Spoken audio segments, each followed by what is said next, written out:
৯ দফা বাস্তবায়নের দাবিতে দেশের বিভিন্ন মহাসড়ক অবরোধ করে বিক্ষোভ করছে আন্দোলনরত শিক্ষার্থীরা। তাদের সঙ্গে শিক্ষক, আইনজীবী এবং শ্রমিক সহ বিভিন্ন পেশার মানুষদেরও দেখা গেছে। ফরিদপুরে বিক্ষোভ চলাকালে সংঘর্ষ হয়েছে, রাজশাহীতে এক সাংবাদিক আহত হয়েছেন। ডেস্ক রিপোর্টে বিস্তারিত। রাজশাহী প্রকৌশল ও প্রযুক্তি বিশ্ববিদ্যালয়ের প্রধান ফটকের সামনে রাজশাহী ঢাকা মহাসড়ক অবরোধ করে বিক্ষোভ করেছে আন্দোলনকারীরা। সকাল 10:30 থেকে ছাত্রছাত্রীদের পাশাপাশি শিক্ষক, আইনজীবী ও শ্রমিক সহ বিভিন্ন শ্রেণী পেশার মানুষকেও স্লোগান দিতে দেখা যাচ্ছে। ফরিদপুরে পুলিশের সঙ্গে শিক্ষার্থীদের সংঘর্ষ হয়েছে।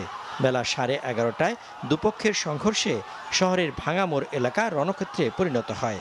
শিক্ষার্থীদের সাথে সাধারণ মানুষ যুক্ত হয়ে ফরিদপুর মেডিকেল কলেজ হাসপাতাল ও আশেপাশের গলি থেকে বের হয়ে সড়কে জমায়েত হয়। তারা মিছিল নিয়ে ভাঙামোড়ের দিকে অগ্রসর হলে পুলিশ বাধা দিলে দুপক্ষের মধ্যে সংঘর্ষ বাধে।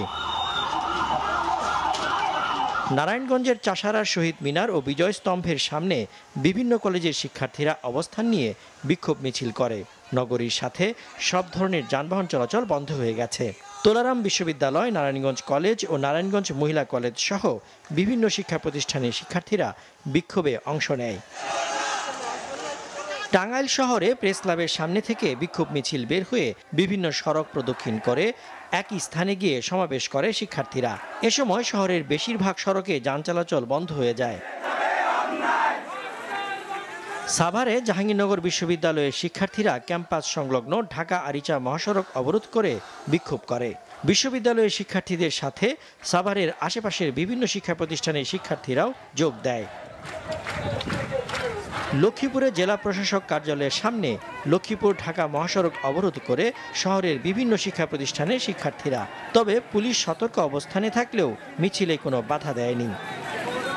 পটুয়াখালীর লেবুখালীতে সড়ক অবরোধ করে বিক্ষোভ করেছে বিভিন্ন স্কুল কলেজের শিক্ষার্থীরা। লেবুখালীতে শেখ হাসিনা ক্যান্টনমেন্টের সামনে সড়ক অবরোধ করে বিক্ষোভ করে তারা। ঘণ্টাব্যাপী বিক্ষোভ শেষে স্থান ত্যাগ করে বিক্ষোভকারীরা।